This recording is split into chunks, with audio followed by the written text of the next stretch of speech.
Let's make the woven rose stitch. So these templates all need to have an odd number of spokes in them, and I'm using 6 strands of floss.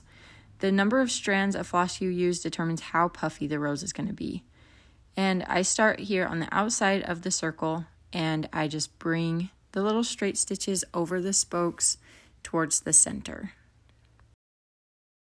Once you have all the spokes stitched in, bring your thread back up through the fabric and begin weaving your thread beneath each of the spokes. So you alternate each one to go above or below, and as you make your way around the circle, it'll fill it in.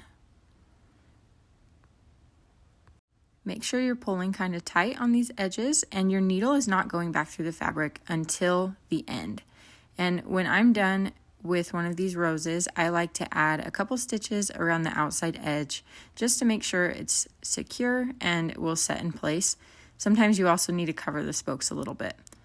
So this is the woven rose. If I turn it on its side here, you'll see that it stands off the fabric quite a ways, and again, that's because I use 6 strands of floss on this one.